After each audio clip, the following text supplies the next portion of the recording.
చేసిన పాపాలు ఎవడ చూడలేదులే అనుకుంటున్నాడేమో. తప్పించుకోలేవు నువ్వు నరుడా.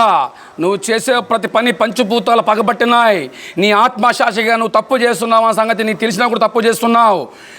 అమ్మేవాడు, కోసేవాడు, తినేవాడు, చూసేవాడు నాకెందుకు అనుకునే విరవేగుతున్న భూమి మీద ఉన్నామని విరవేగుతున్నాం. 7 సముద్రాలు ఏకమై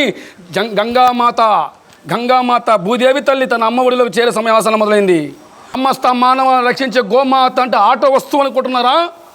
గోవింద అంటే గోమాత, భూలోకమాత, గాయత్రి మాత, విశ్వమాత, దేవాలయక ప్రతిరూపము, ధర్మశాస్త్ర నిర్వచనము, మమతకు కోవిల అనురాగ బంధము, ఆరోగ్య భద్రత, ఆహార పదార్థ విజ్ఞాన శాస్త్రము, సంపూర్ణ వేద శాస్త్రము, సంపూర్ణ ఆరోగ్య శాస్త్రము, సంపూర్ణ వ్యవసాయ శాస్త్రము, సంపూర్ణ పర్యావరణ శాస్త్రము, కోరిన కోరికలు తెచ్చే కామరూపిణి కామాక్షిదేవి మహాలక్ష్మి ఈ దేహంలో కొలువై ఉంది కదరా ఓరు మూర్ఖుడు నరుడా.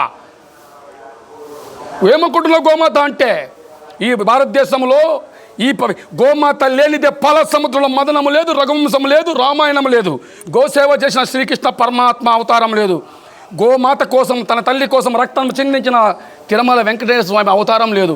గోమాత కోసం కాలజ్ఞానం రాసిన వీరబ్రహ్మేంద్ర స్వామి అవతారం లేదు. ఏమనుకుంటున్నావు? గోమాత అంటే ఆట వస్తువు అనుకుంటారా? చేసిన పాపాలు పోయేదానికి గుడికి వచ్చా ఉండరు. కళ్ళ ముందు గోవులను రక్షించరు, గోవులు కాపాడరు. ఏమనుకుంటున్నావు నువ్వు? తప్పించుకోలేదు కబర్దాలు. ఇదే పవిత్రమైన పుణ్యక్షేత్రం చెప్తా ఉన్నా ప్రతి ఒక్కరికి. కర్మ సిద్ధాంతం ఎలా ఉంటుందో 2000 తుఫాన్ రాబోతుంది.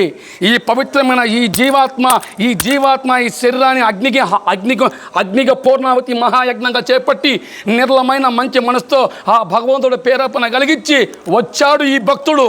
కబర్దాలు రాసుకో. ఎవడు కూడా తప్పించుకొని గుర్తుపెట్టుకోలేదు. Count down start. ఆట మొదలైంది.